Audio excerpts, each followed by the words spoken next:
En el día de hoy vamos a ver los trabajos prácticos número 5, 6 y 7 que corresponden al estudio del aparato respiratorio y el aparato circulatorio. En ellos vamos a hacer la disección de todos los órganos que forman parte de estos aparatos y mostraremos en detalle cada una de las partes del corazón, de los pulmones, de la tráquea y los demás órganos correspondientes.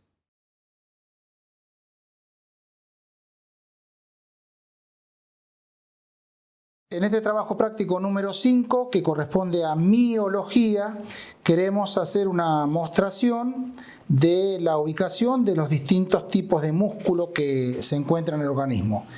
Por clasificación, el músculo puede ser liso o estriado. Dentro del músculo estriado vamos a encontrar una subclasificación y hablamos del músculo estriado esquelético y del estriado cardíaco. El músculo liso se encuentra formando parte de la pared de prácticamente todos los órganos digestivos, respiratorios, y el ejemplo clásico lo tenemos entonces aquí en la pared de este órgano que es el intestino grueso, ¿sí? Ahí incidimos su pared. Y esta porción media, no lo más amarronado que sería la mucosa, esta porción media es el músculo liso. La característica es que es involuntario. No se puede, como quien dice, ordenarlo con el sistema nervioso central. Sí está regulado su actividad por otro tipo de sistema que es el parasimpático, ya lo veremos en las clases teóricas. Entonces, músculo liso.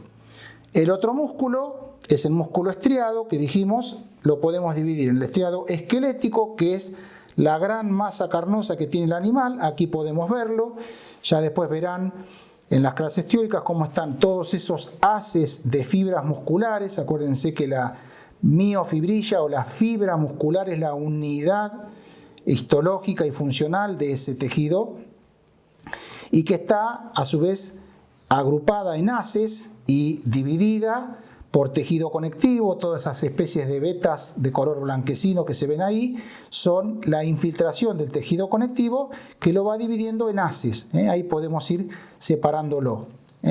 Músculo entonces estriado esquelético, la gran mayoría de todo lo que le vemos al animal, como vulgarmente se le dice, carne.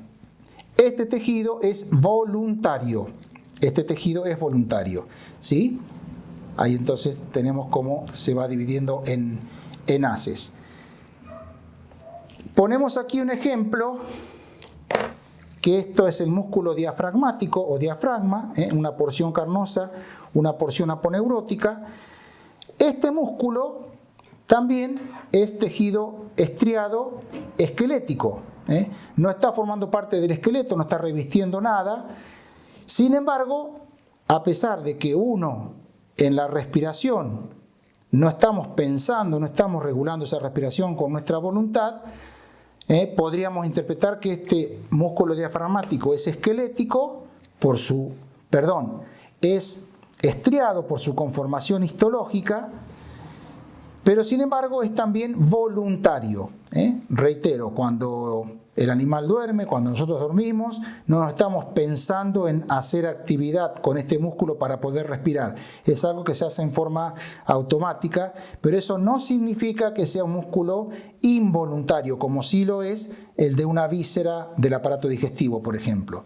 ¿Por qué? Porque sucede que si uno quisiera a este músculo darle órdenes de contracción, con nuestra voluntad lo podemos hacer. En algún momento uno puede detener el movimiento respiratorio en forma voluntaria, incrementarlo o disminuirlo, ¿sí? Y eso está regulado por la voluntad. Por eso, a pesar de no estar formando parte del esqueleto del animal, es también un músculo estriado esquelético voluntario. Lo que sí tenemos entonces la otra división, la otra clasificación, es con el músculo estriado cardíaco, que ese sí, al igual que el músculo liso, es involuntario. Aquí tenemos una porción del corazón Y ese músculo, por supuesto, las estrías son para verlas microscópicamente, no las vamos a ver, pero fíjense que aquí no hay tejido conectivo, como en el esquelético, que lo vaya dividiendo. Por supuesto, hay una enorme cantidad de fibras musculares aquí y un tejido nodal, que ya lo veremos en los trabajos, en las clases teóricas, pero este tejido es estriado, porque si lo vemos al microscopio se le van a ver todas las estrías de las bandas, ¿sí?, de ese tejido muscular, pero es totalmente involuntario, está regulado por el sistema parasimpático. Otra cosa que queremos que observen es que en un músculo estriado esquelético, como en este caso, la inserción de ese músculo, que por supuesto está relacionado con la locomoción del animal, lo puede hacer de dos maneras. O una inserción carnosa, es que directamente el músculo se va a unir al hueso. Aquí tenemos el ejemplo clásico.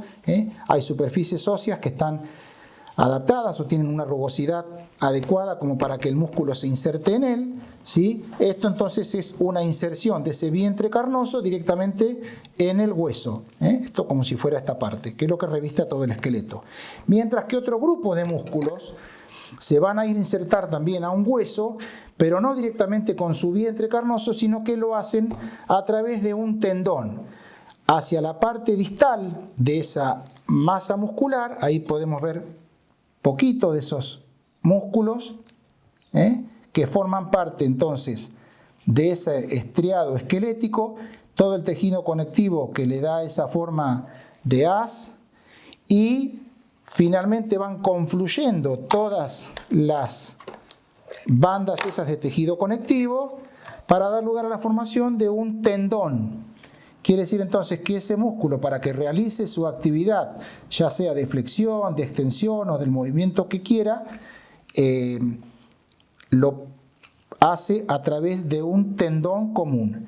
En ese tendón no vamos a encontrar tejido muscular, ¿sí?, en su inserción, como lo veíamos aquí, pero sí vamos a poder apreciar todo ese tejido conectivo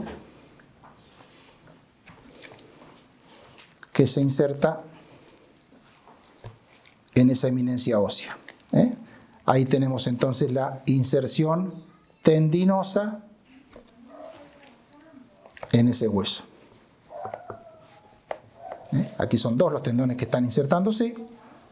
No importa en este momento si son de un grupo de los flexores, de los extensores, lo que queremos es que vean macroscópicamente la diferencia. Ahí está la inserción entonces, y si incidimos van a ver que acá no hay fibras musculares, ¿sí? Aquí tenemos solo tejido conectivo, con fibras elásticas y demás que van a permitir entonces ese movimiento.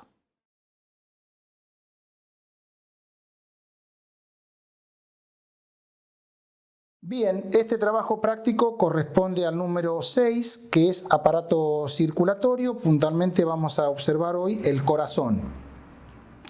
Este corazón, ya está toda la definición teórica, es un órgano muscular, hueco, que actúa como una bomba, y fundamentalmente su misión va a ser la de expulsar la sangre hacia la masa pulmonar, hacia los pulmones, para que vaya a oxigenarse y expulsar la sangre hacia todo el organismo, llevando el oxígeno y los nutrientes necesarios.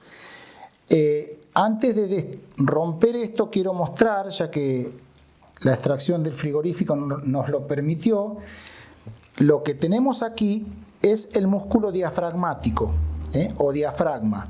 Este diafragma es el límite entre la cavidad torácica y la cavidad abdominal.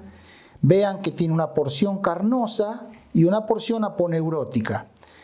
Ese diafragma es el que es atravesado, ¿sí?, aquí tenemos esta porción aponeurótica de la porción carnosa, por este órgano que es la aorta. Recuérdenlo, la vamos a mencionar un poquito más adelante, cómo esta aorta, una vez que sale de la base del corazón, va a ir todo por la región dorsal del tórax, va a llegar hasta ese límite, hasta ese deslinde. Vean que está bien en dorsal, la ubicación del corazón sería así, en esta forma vertical. Esto va así, aquí tendríamos la columna vertebral, la cavidad torácica, entonces viene ahí pegadito a la columna vertebral, se ubica esta arteria aorta que atraviesa ese diafragma y comienza a dar las ramas colaterales a esta arteria aorta. Lo mismo va a suceder con esta otra gran vena que la hemos tenido que separar de aquí del corazón. Esta que se llama la vena cava caudal, la que está volviendo, ven que también atraviesa este diafragma, es la que está trayendo toda la sangre, todo lo que se le conoce con el nombre de retorno venoso, desde los miembros posteriores, cavidad pelviana, todos los órganos que están allí, toda la masa abdominal, va a atravesar ese diafragma para ir a terminar junto a otras venas en la aurícula derecha. Veamos aquí entonces la estructura y cómo a esta vena, se le van uniendo otras venas de menor calibre. Esos no son orificios hechos ahora con la tijera, sino que son producto de el flujo de sangre venosa de otro sector. ¿Sí? Bueno, esto, como dijimos, finalmente va a desembocar en la aurícula derecha. Entonces, algo que ya podemos ir apreciando, que nos va a servir para parte de este trabajo práctico de corazón y de aparato circulatorio, una de las diferencias entre arteria y vena. Dijimos que esta es la arteria aorta, la principal arteria que nace en el ventrículo izquierdo del corazón. Tienen tres capas o tres túnicas, una túnica externa, una túnica media y una túnica interna. La túnica externa es la que se puede apreciar, como vimos en el video de pleura, es esa membranita que está allí. Esa es la túnica externa, muy finita, muy delgada, es de revestimiento. Ahí la podemos apreciar. Una túnica media que es la más importante de todas, ¿sí? Una túnica media. Y una túnica interna que recibe el nombre de endotelio, endotelio vascular. Ese endotelio es también muy delgadita, muy finita, y aquí la podemos apreciar, es la que le da el brillo a esta vena. La diferencia, si bien tienen tanto la arteria como la vena las tres capas, la diferencia está en su túnica media o túnica muscular. ¿Por qué? Porque allí se encuentran una gran cantidad de fibras musculares y también del tejido conectivo, las fibras elásticas, que le van a dar la posibilidad que todo el torrente arterial, todas las arterias, tengan o no tengan sangre en su interior, conservan su luz, conservan el diámetro. Ven como aquí está esta arteria. Si cortamos aquí la arteria aorta va a pasar exactamente lo mismo. Ven cómo permanece abierta, aunque no esté pasando el flujo de sangre. En cambio, una vena, por tener una túnica media más delgada, si no tiene sangre en su interior, sucede este efecto, se aplasta, se colapsa, ¿sí? Esa es una diferencia macroscópica importante para poder distinguir entre una arteria, un tronco arterial, ¿sí? Que conserva su luz, aquí lo vemos bien en estas arterias pulmonares, de un vaso sanguíneo venoso. Bien, ahora vamos a enfrascarnos, a quedarnos para describir el corazón. En el corazón externamente podemos apreciar esta forma de cono, ¿sí? Con una base en la región dorsal y con un vértice hacia ventral. En esa base se describe la llegada y la salida de los grandes vasos sanguíneos, ¿sí? Después los veremos con detalle. Quiero que aquí vean la membrana que está revistiendo al corazón, que ahora la vamos a incidir, pero antes de incidirla, apreciar cómo reviste todo ese corazón, lo envuelve, lo protege, esa membrana. Esta membrana recibe el nombre de pericardio, pericardio. Entre esa membrana y la porción más externa del corazón existe un espacio llamado pericárdico y un líquido llamado líquido pericárdico, que es producido por la secreción de esta propia capa interna del pericardio. Otra cosa digna de mencionar aquí es esta estructura ligamentosa que están haciendo en el vértice de este corazón, y que si lo ubicamos topográficamente, este corazón estaría en esta posición.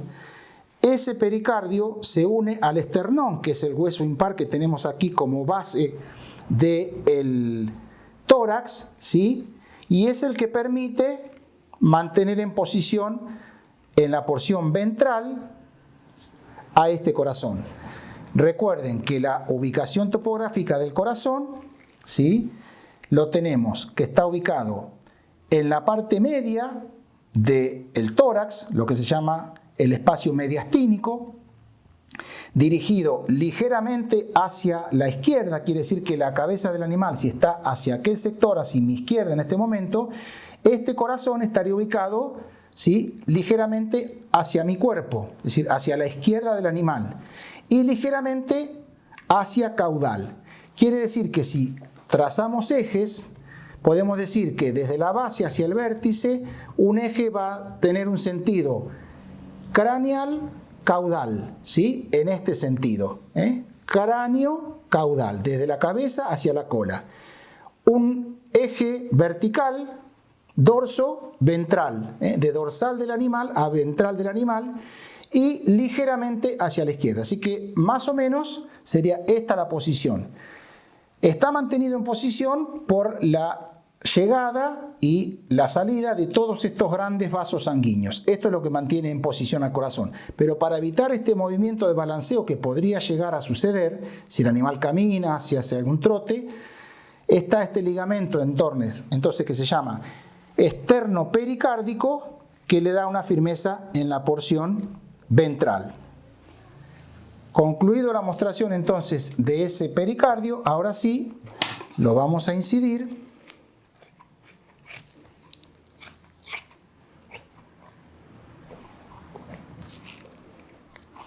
Y vamos a comenzar a describir exclusivamente el corazón. Recordemos, una base, un vértice, apreciemos un surco transversal que está infiltrado con tejido adiposo. Todo esto amarillo que se ve aquí es la presencia entonces de ese surco transversal, también denominado coronario. Y dos surcos, ¿sí?, que encontramos allí. En este, un surco longitudinal y el otro surco. Esos surcos son la manifestación externa de la división que tiene este corazón en un ventrículo izquierdo de un ventrículo derecho. Entonces tenemos allí este surco transversal, surco longitudinal, porque va a lo largo de este eje mayor del corazón, y ahora lo vamos a apreciar cuando abramos las cavidades, cómo va a ser el límite entre un ventrículo de otro. Por debajo de este surco vamos a encontrar el tabique interventricular. Entonces, ahora comenzamos a mostrar la parte externa de este corazón, diciendo que el vértice del corazón está conformado exclusivamente por el ventrículo izquierdo. Quiere decir entonces que ese surco, observen aquí, si dijimos que abajo tiene un tabique, ¿sí?, va a dividir la masa ventricular derecha, que es toda esta, de la masa ventricular izquierda.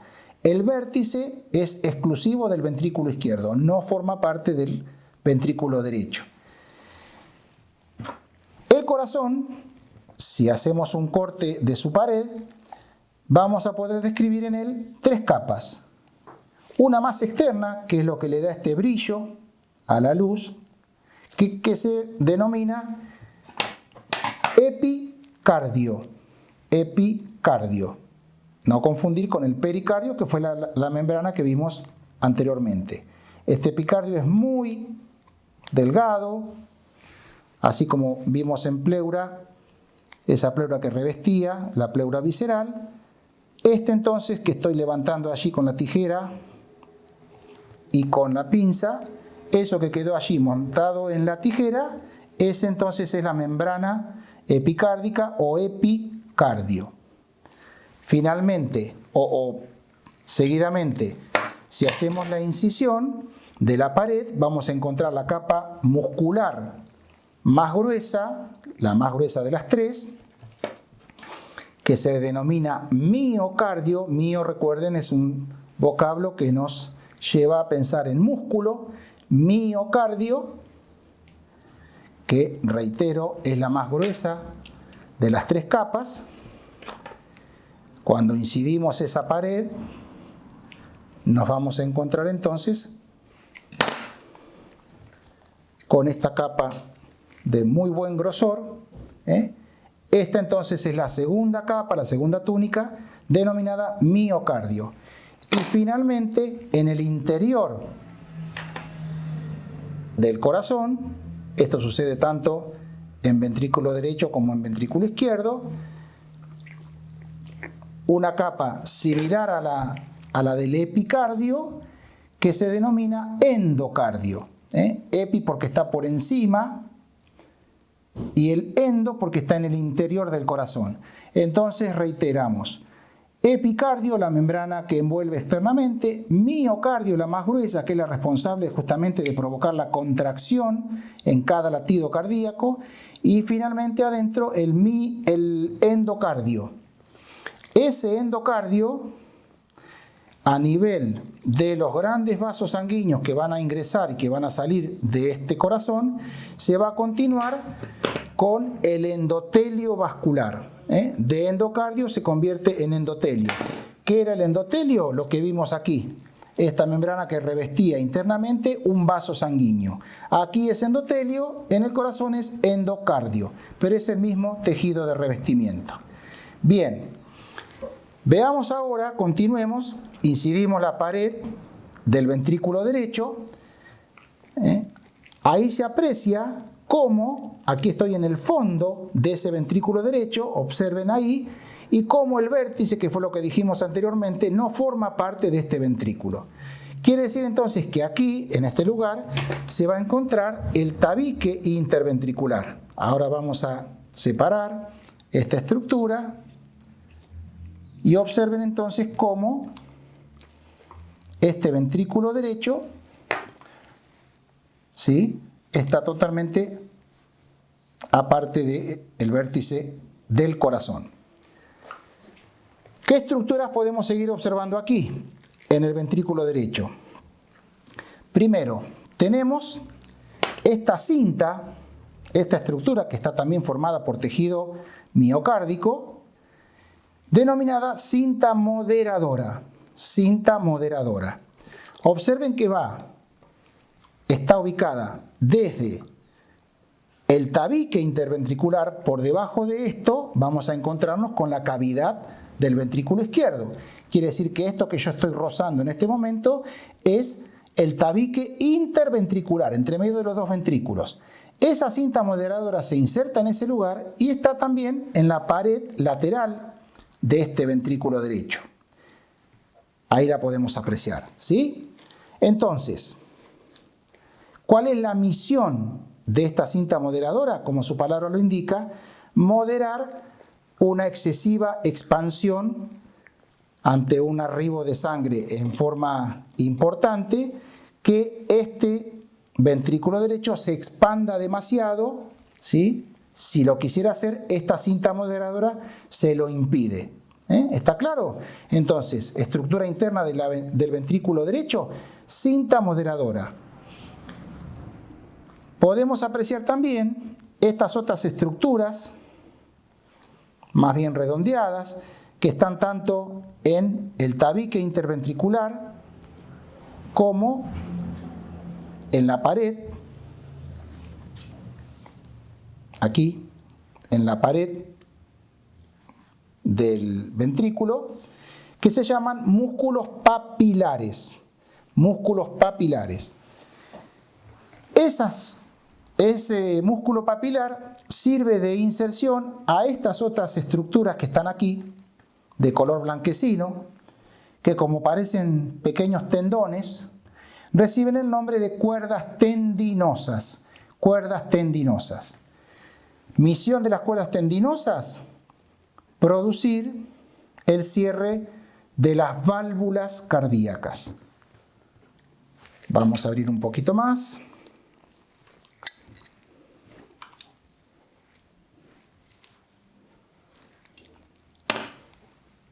Y ahí nos encontramos entonces con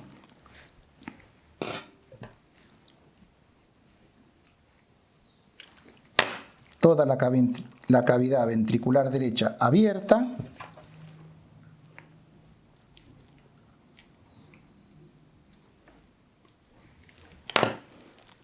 ¿Sí? Y la presencia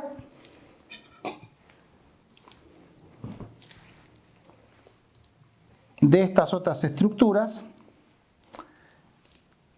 denominadas válvulas, esta membrana, válvulas aurículo-ventriculares. Aurículo-ventriculares, quiere decir que están en el límite entre el ventrículo y la aurícula, que es la estructura que vamos a tener más hacia dorsal. Estas válvulas aurículo-ventriculares, en su cara ventricular, ¿sí? La posición sería esa, en la cara ventricular de esta válvula se encuentran estas cuerdas tendinosas. Producido el latido cardíaco, la sístole ventricular derecha, esta válvula cierra el orificio aurículo-ventricular derecho, que es ese que se aprecia ahí, produce entonces el cierre y el golpe de la sangre que quiere expulsar este ventrículo va a intentar volver hacia la cavidad auricular. Sin embargo, el cierre por esa válvula y la misión de estas cuerdas tendinosas se lo va a impedir. Entonces, a esa masa o volumen de sangre que está expulsando el ventrículo derecho no le va a quedar otro camino que salir exclusivamente por este otro conducto, que es la arteria pulmonar. Ahora lo vamos a poder apreciar un poco mejor.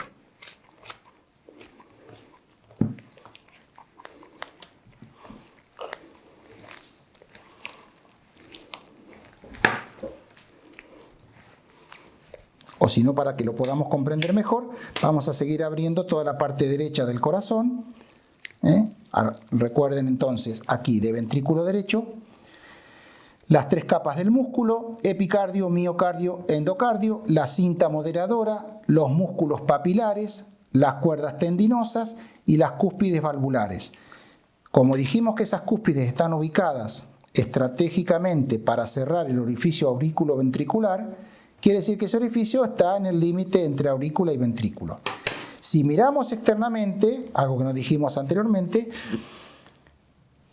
el corazón tiene por encima de ese surco coronario dos estructuras más que son las aurículas.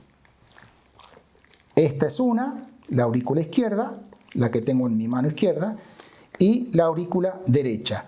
Esto parece desproporcionado, mucho para ventrículos, poco para aurícula. Sin embargo, tiene una importancia muy grande, pero recuerden que las aurículas, cuando se produce en ellas la sístole, que quiere decir la contracción de sus paredes, tiene la misma conformación que el ventrículo, pero tienen que emitir la sangre solamente desde lo que está en su interior hacia el ventrículo, es decir, el recorrido que tienen que hacer es muy lento, muy corto. A diferencia del ventrículo, de los ventrículos que tienen que emitir la sangre hacia distancias mayores. Ahora después veremos la diferencia entre el ventrículo izquierdo y del derecho. Pero lo que quiero decirles es que a esta aurícula, todo esto que parece una cresta de gallo, es entonces donde se limita o se delimita ese orificio aurículo-ventricular. Y ahí tenemos entonces, esto que tengo en mis dedos es cavidad auricular derecha. Esto sería el orificio que lo va a comunicar con el ventrículo derecho. Y estas tres cúspides que están aquí, una aquí, otra aquí y otra que está aplastadita aquí abajo. A ver si la podemos apreciar ahí. estas son las cúspides de la válvula aurículo-ventricular derecha. Como son 3 cúspides, también se denomina válvula tricúspide o tricuspidia. Entonces, ¿cuál es la cúspide? Eso que está ahí montado sobre mi dedo. Las cuerdas tendinosas, la misión que tenían ya lo dijimos. Ahí tenemos una, aquí está la otra cúspide, ahí abajo, y aquí la tercera. Entonces, producido la sístole ventricular derecha, la sangre no debería volver al ventrículo, a la aurícula derecha, y eso se lo impide justamente el cierre de estas válvulas auriculoventriculares. Con lo cual,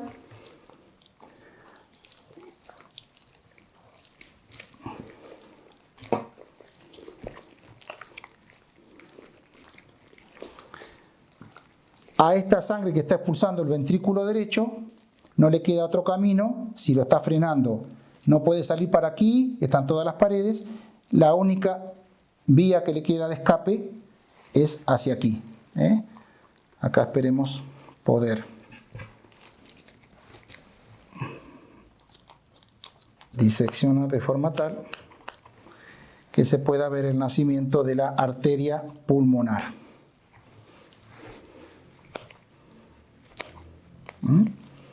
Recuerden entonces que esta cúspide impedía que hiciera un efecto de vuelta hacia la aurícula. Entonces, como no debe volver hacia ahí, sale por esta. Ahora vamos a romper un poco esto.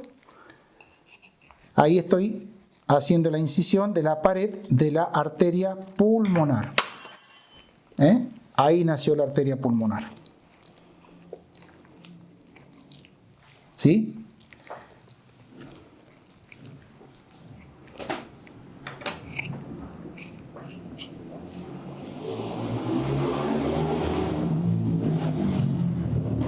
Bueno, ahora lo vamos a dar vuelta y vamos a hacer lo propio con el ventrículo derecho.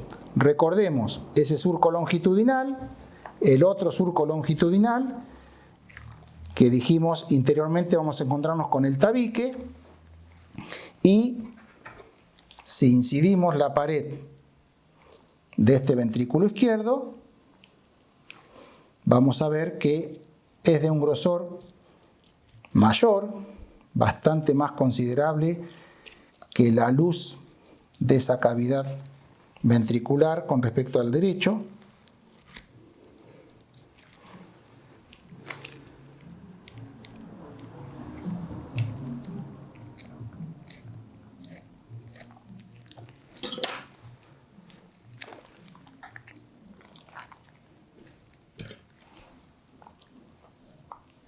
Acá reitero, las 3 capas del músculo cardíaco o de la pared cardíaca son similares. Vean cómo si venimos hacia el vértice, lo tenemos aquí. Acá sí forma parte el ventrículo izquierdo del vértice del corazón, ¿sí? Y aquí entonces tenemos, para apreciar, por un lado, el tabique interventricular. Recuerden, aquí tenemos ventrículo derecho, aquí tenemos ventrículo izquierdo, y esta porción entonces es el tabique interventricular, bien grueso. Ahí donde se implantaban los músculos papilares. Si incidimos ese tabique como para que nos dé más apertura a esta cavidad ventricular izquierda, vamos a poder apreciar también esos músculos papilares, esos espesamientos, esos engrosamientos que van a servir también de inserción a las cuerdas tendinosas, similar a lo que veíamos en el ventrículo derecho. Ahí tenemos bien separadito el músculo papilar, ahí está, en ese sector. Vean entonces la inserción de estas cuerdas tendinosas. Y aquí lo que vamos a apreciar es también las cúspides de las válvulas. Ahí creo que lo podemos apreciar bien. Una cúspide con otra. Aquí en mi mano izquierda una, en la pinza la otra.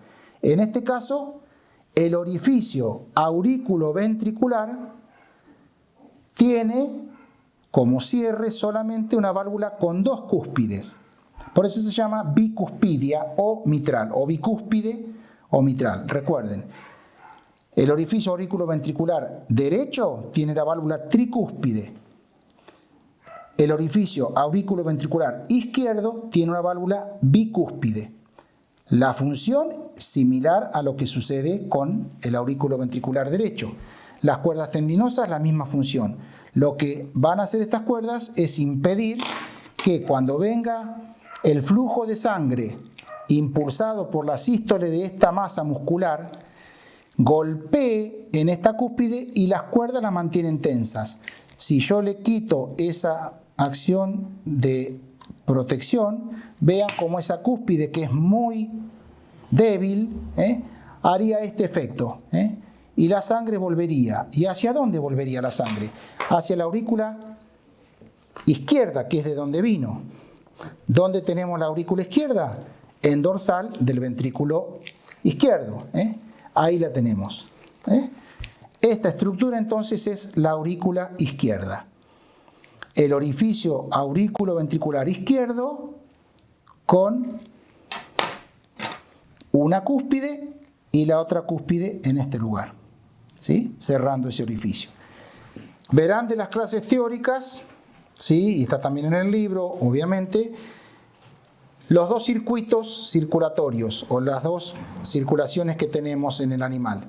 Una circulación menor o circuito menor y una circulación mayor. La circulación menor nace en el ventrículo derecho.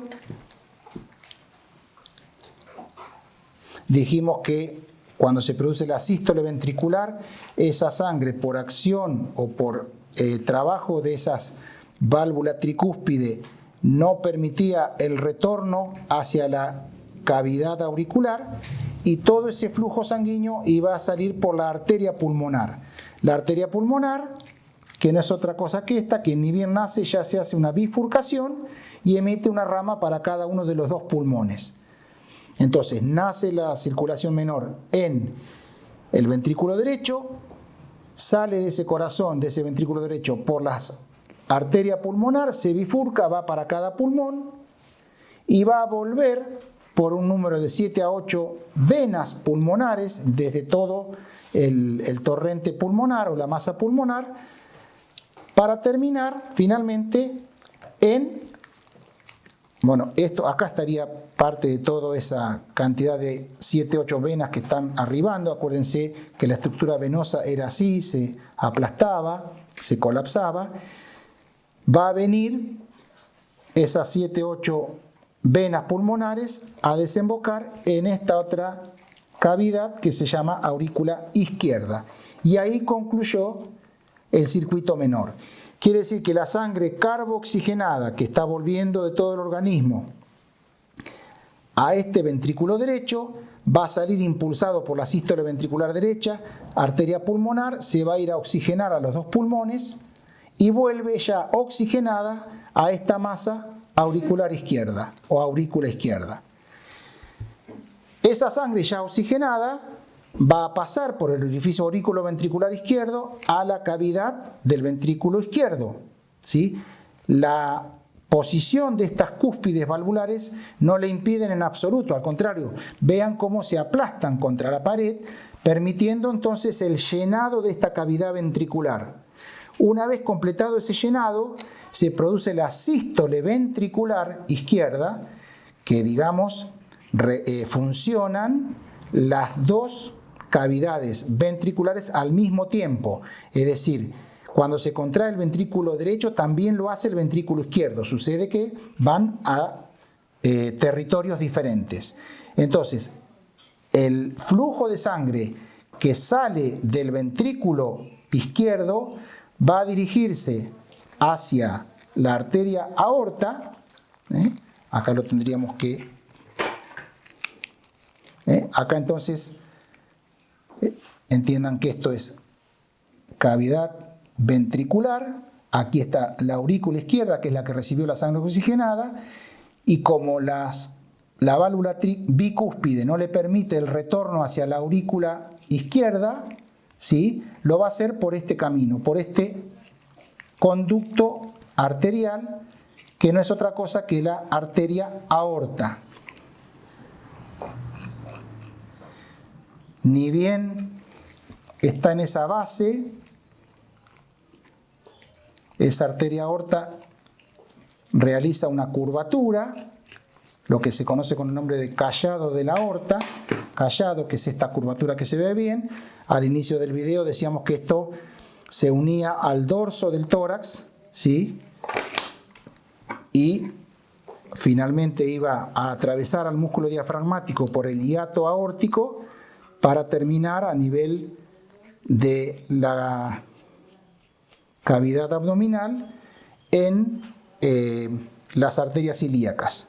Bueno, ahí tenemos entonces conformado donde nace el circuito mayor.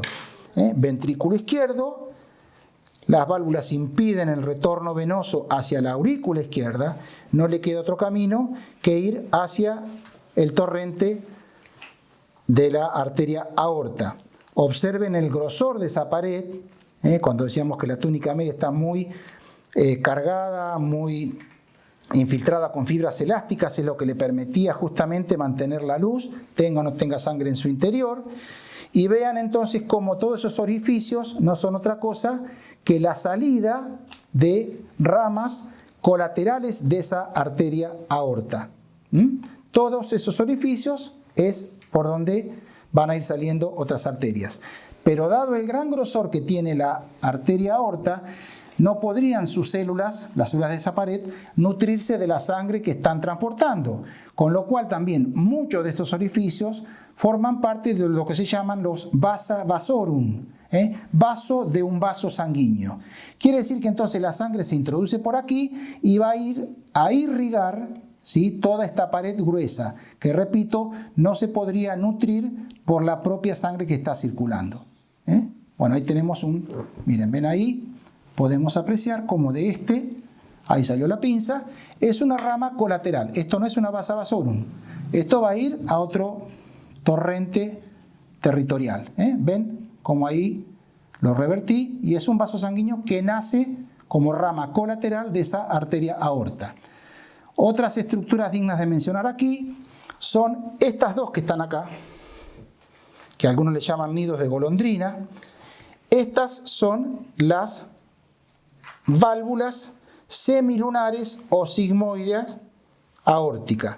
Como están en el nacimiento de la aorta, se llaman válvula sigmoidea o semilunar aórtica. Ahora después vamos a mostrar la de la pulmonar. ¿Cuál es la misión de estas válvulas? Producido el flujo de sangre que llenó toda esta arteria, al producirse luego la diástole, que es el movimiento de relajación de esta masa muscular, la sangre tendería, por una cuestión de presión atmosférica, a volver a retornar desde la arteria aorta hacia el ventrículo izquierdo. El cierre de estas válvulas semilunares se lo impiden. Fíjense que si esa columna de sangre quisiera volver, la disposición de esta válvula se lo impediría. Queda allí entonces depositada esa sangre que quiso volver, a la espera que en el próximo movimiento de sístole vaya empujando esa columna con la nueva columna que se está generando.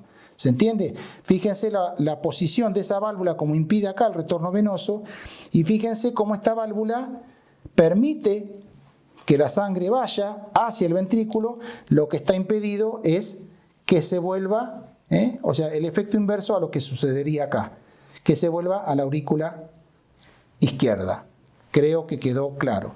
Y ahora, para completar, quiero que vean la válvula semilunar o sigmoidea pulmonar. Bueno, ahí que pudimos abrir. Veamos entonces cómo. Recordemos. La cavidad ventricular derecha,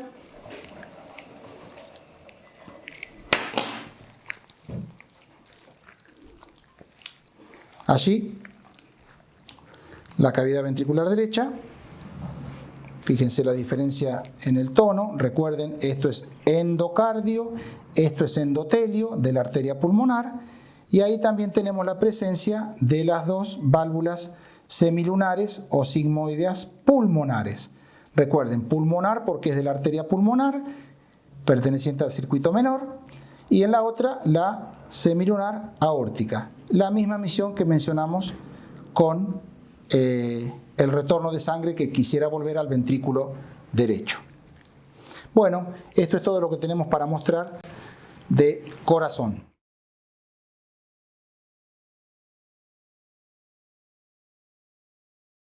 En este trabajo práctico número 7, que corresponde al aparato respiratorio, vamos a ir observando los órganos que forman parte de este aparato respiratorio. El primero de ellos son estos dos orificios, que se llaman hollares. También esta región es el hocico, también conocido con el nombre de orificios nasales anteriores. Luego de ello tenemos toda la cavidad nasal, ¿sí? Aquí en esta pieza seca la podemos apreciar mejor, ¿sí? Ahí tenemos entonces la cavidad nasal, ¿sí?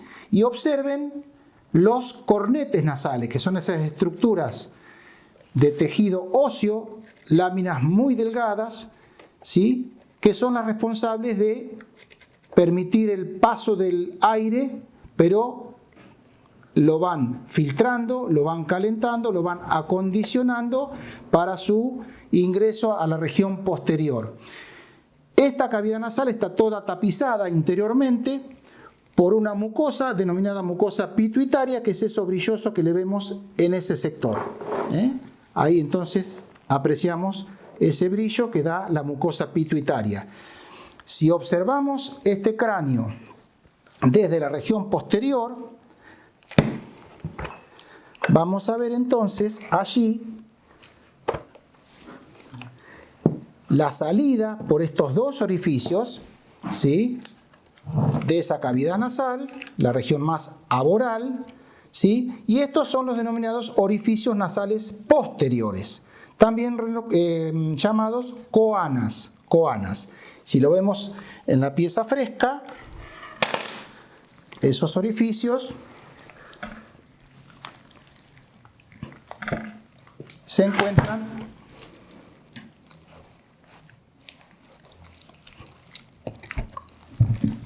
ahí, lo vamos a apreciar mejor, en este sector. A ver si lo ponemos así, en este sector. Entonces ahí tenemos como límite de esta cavidad nasal, el piso de la cavidad nasal es el paladar, que es esa estructura que observamos allí, ¿sí? Todo esto paladar duro, y al finalizar ese paladar duro, esto donde estoy introduciendo mi dedo serían las coanas. Si continuamos con el aparato respiratorio, observamos esta estructura, que aquí está incidida parcialmente, ahora la vamos a terminar de incidir, que es la faringe.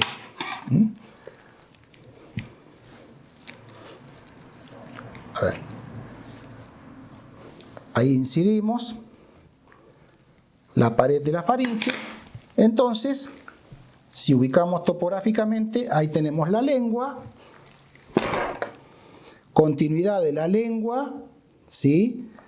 Tenemos la cavidad faríngea en este sector y continuidad. Recuerden que la faringe es un órgano común del aparato digestivo y del aparato respiratorio. Si nos quedamos con el aparato digestivo, la continuidad de la faringe, lo que está haciendo esa pinza, es introducirse en el esófago, ahí lo tenemos, ¿sí? Que le da a ir toda esa continuidad, todo este órgano cilíndrico que va a terminar en el espacio entre rumen y retículo en los preestómagos. Y si incidimos esa faringe que nos queda, vamos a apreciar otro órgano ya exclusivo del aparato respiratorio, que es la laringe. Bueno, toda esta es musculatura. Aquí vamos a poder apreciar el ingreso o el inicio del esófago. Entonces todo esto que está aquí, cavidad faríngea, ahí entramos entonces en la cavidad esofágica, vean un poco ahí el límite, pero eso es aparato digestivo. Si nos quedamos con aparato respiratorio, el tercero, recordemos, cavidad nasal, cavidad faríngea o faringe, y luego tenemos la laringe, que es esta estructura cartilaginosa, ¿sí?, que está conformada por la sucesión de varios cartílagos, algunos impares, como el cricoides, como el tiroides y la epiglotis, y dos cartílagos más que son pares, el aritenoides y el corniculato, o corniculado. De estos cartílagos no tiene demasiada trascendencia para ustedes que puedan memorizárselos. Recuerden que aquí está así el órgano fonador del animal, ¿sí? Pero el que nos tiene que llamar la atención y el que queremos que le presten atención es a este cartílago impar, conocido con el nombre de epiglotis. ¿Por qué lo de epiglotis? Porque al producirse el reflejo de la deglución, este cartílago cubre a la glotis, que es ese espacio, ahí donde se introduce la pinza, es el espacio glótico o glotis, muy importante en los rumiantes, porque cuando se realiza el mecanismo de la rumia, esta glotis se cierra, ¿sí? Hay un mecanismo especial, hay un centro nervioso de la rumia que regula este cierre, y el animal puede realizar una inspiración con la glotis cerrada sin que ingrese aire a sus pulmones. Lo veremos en detalle oportunamente. Pero sí recuerden entonces, esta especie de cartílago con forma de lengua es la epiglotis, por encima de la glotis, y es la responsable que cuando se deglute, tanto contenido líquido como sólido, obstruye esta glotis, y al alimento que está viniendo desde esta cavidad bucal no le queda otro camino, una vez atravesada la faringe, que introducirse en el esófago. Repito, ya sea el agua como el alimento sólido. Continuando con esa laringe, vamos a tener el próximo órgano del aparato respiratorio, que es la tráquea. La tráquea, que está conformada por una sucesión de cartílagos, anillos cartilaginosos, que no son completos, son cartílagos con forma de herradura. Ahí estamos separando el esófago de la tráquea para que ustedes puedan apreciar la conformación de anillo, ¿sí? Entonces, esta tráquea que da inicio aquí, en la laringe, ¿sí? Ahí se inicia la tráquea, ¿sí? Y vemos entonces la sucesión de anillos cartilaginosos traqueales. Entre cada anillo se encuentra el músculo traqueal que está uniendo esos anillos. Fíjense que yo aquí no estoy incidiendo el cartílago en sí, pero sí estoy incidiendo ese músculo traqueal. Observen en el interior de esa tráquea la presencia de la mucosa traqueal, una mucosa respiratoria que histológicamente tiene una importancia en el sentido de poder provocar un moco traqueal. Ahí tenemos algo que se aprecia de ese moco. Toda mucosa que reviste un órgano, una cavidad, genera un moco. Este moco va a servir para que aquí se peguen partículas de polvillo, de lo que ingrese con el aire respirado, más allá del trabajo que ya haya hecho la cavidad nasal como filtro de ese aire. Pero esta mucosa respiratoria es también la responsable de acondicionar el aire para que su llegada a los pulmones sea lo más fisiológico posible. Entonces, función de la mucosa, generar ese moco. Aquí vamos a incidir, vean entonces ahí, y la conformación de estos anillos cartilaginosos. Ahí estoy separando, incidiendo el músculo traqueal.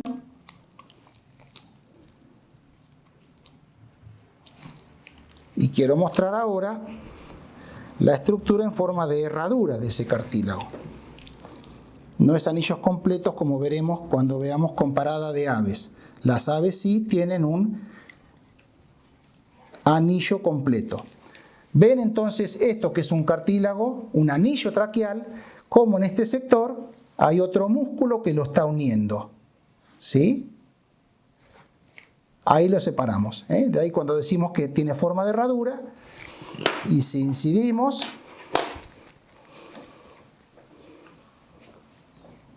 tiene obviamente la dureza y la firmeza de todo tejido cartilaginoso.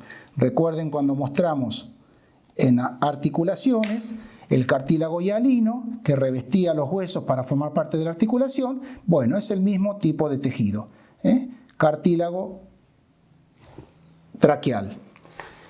Posteriormente se produce el ingreso de esta tráquea a la cavidad torácica, ¿sí? Va a discurrir por entre medio de otros órganos como el esófago, como el corazón, para finalmente concluir.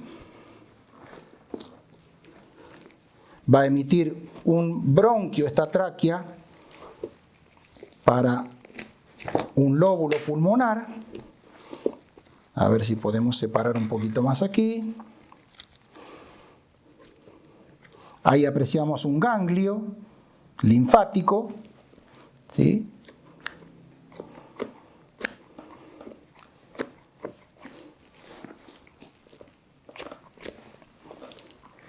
Y vean entonces cómo de esta tráquea, ahora la vamos a poner mejor ante la cámara para que la podamos apreciar bien. De esta tráquea inicial entonces, ahí vemos cómo emite una rama que va a ir a introducirse en este lóbulo pulmonar. Esto es pulmón, parénquima pulmonar. Pero esa tráquea continúa y va a terminar finalmente en dos bronquios, derecho e izquierdo, que se van a introducir en el lóbulo pulmonar correspondiente a cada pulmón, derecho e izquierdo. Cuando lo veamos desde la apertura de la tráquea vamos a apreciar mejor esa bifurcación traqueal, bifurcación. Entonces, vamos a incidir, acuérdense, la estructura cartilaginosa de esos anillos, vamos a incidir por el músculo ventral de esta tráquea. Y allí podremos apreciar esta rama que emite aquí, ¿sí? Que por supuesto después se va a ir ramificando en esta estructura de raíz o de ramas en bronquios cada vez de menor calibre. Ahí podemos apreciar, si vamos incidiendo, lo podemos apreciar como de un bronquio inicial van apareciendo distintas ramas colaterales. Y finalmente lo que les quiero mostrar es esta estructura del bronquio derecho y el bronquio izquierdo que van a ingresar a cada pulmón. Esperemos que ahí se pueda apreciar, ¿sí? Hacia un lado y hacia otro. Vean entonces todo eso que está mostrándose ese brillo, es la mucosa traqueal. Aquí la podemos... A ver dónde nos quedó la pinza. Acá. Quería mostrarle esto, cómo la podemos desprender a esta mucosa. Fíjense ahí.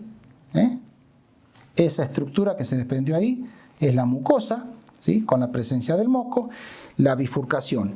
Este punto de los pulmones por donde ingresa el bronquio se denomina hilio pulmonar.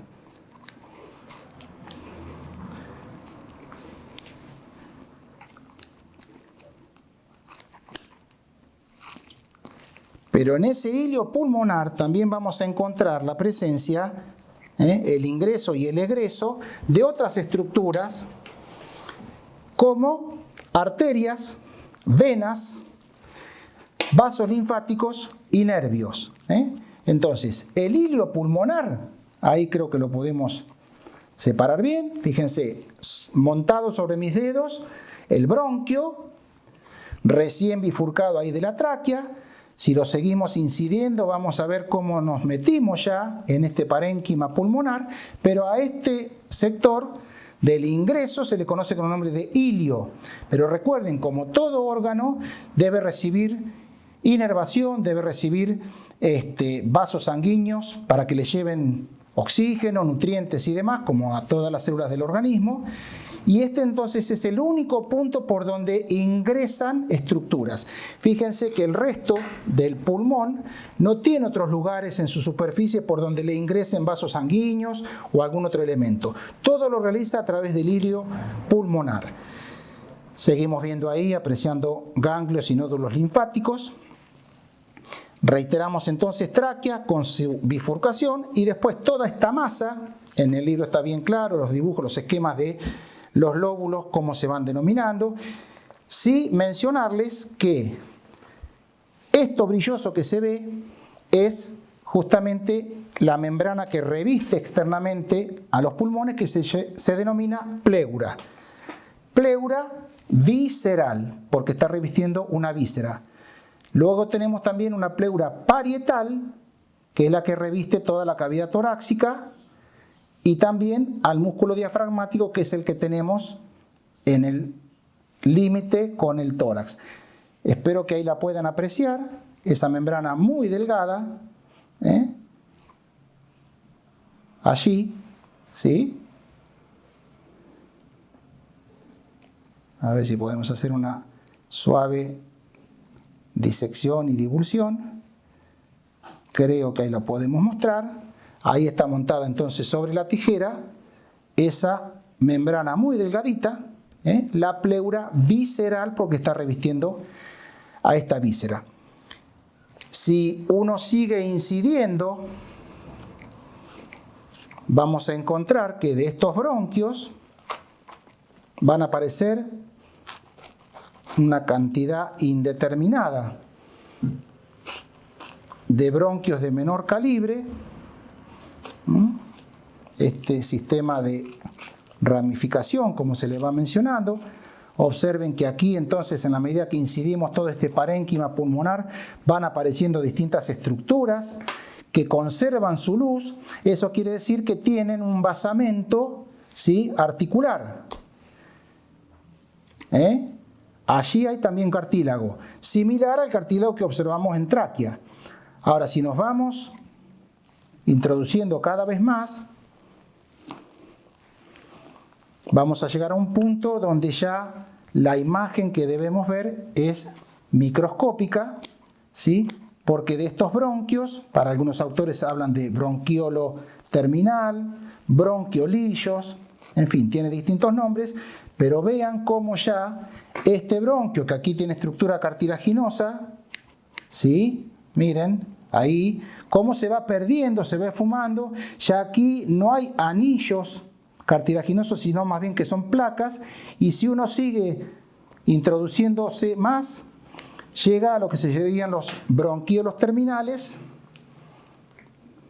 bronquiolillos, y finalmente, no lo vamos a apreciar aquí porque eso es microscópico, la última porción de todo este tubo respiratorio es el alvéolo pulmonar, donde se va a producir el intercambio de gases entre la sangre que fue aportada por el corazón con el aire que ingresó por todo este tubo respiratorio y llega a cada uno de los millones y millones de alvéolos pulmonares. ¿sí? Entonces, un breve repaso, recuerden lo de la laringe, allí con sus cartílagos, hacíamos hincapié en este cartílago epiglótico o epiglotis, se produce el cierre, de allí continuamos con la tráquea que va a dar una primera rama bronquial hacia un lóbulo accesorio del pulmón y luego la bifurcación para cada uno de los dos pulmones, derecho e izquierdo. Y si continuamos, como vimos recién, esa estructura bronquial que va perdiendo tejido cartilaginoso y se va convirtiendo en tejido epitelial de revestimiento y terminando en el alvéolo. El alvéolo ya lo veremos en las clases teóricas. Reitero, es donde se produce la hematosis. Vean aquí esta estructura que no tiene cartílago, creo que lo pueden apreciar. Esto es un vaso sanguíneo, ¿sí? Una vena de las que vuelve del pulmón. Vean cómo se va engrosando en la medida que se acerca al ilio, cómo hay afluentes a esta vena que vienen de allí, de este lado, de este otro lado, miles y miles de venas más chiquitas que van confluyendo hacia una vena final, que es la que termina saliendo de esta masa pulmonar solamente por el ilio pulmonar, como dijimos anteriormente. Con esta demostración muy cortita queremos que vean o que aprecien que todo este parénquima pulmonar, ¿sí?, está en su interior, en todos esos millones y millones de alvéolos que dijimos. Hay una gran cantidad de aire todavía en su interior. Ese aire está allí adentro, proveniente desde la primera inspiración que hizo el animal al nacer. Se va renovando, por supuesto, ese aire, pero siempre queda una masa de aire presente en ese parénquima y en ese árbol bronquioalveolar. A tal punto que si uno coloca un trozo de pulmón, de parénquima pulmonar, en el agua, debido al aire que tiene en su interior, va a producirse este efecto, el de la flotación. A veces sirve como para saber si un animal se ha muerto al momento de nacer, como si en realidad eso que ha despedido a la madre es un no nato, ¿sí?, o si es un nacido, un nato. Si nació, quiere decir que alguna inspiración ha realizado, llenó sus pulmones de aire, entonces en la necropsia se le saca ese pulmón, parte de ese pulmón, y se hace esta maniobra. Si está flotando es porque nació. Si es un no nato, no le ingresó todavía aire atmosférico a ese pulmón, ¿sí?, con lo cual este parénquima va a tener células que no están en su interior con aire, y sería como introducir músculo en el agua, no flota. Quiere decir que si eso, en lugar de ser músculo, fuera pulmón de un ternerito recién nacido o recién expulsado del vientre materno, de ese parto, quiere decir entonces que no ha nacido, no respiró, no realizó ninguna inspiración.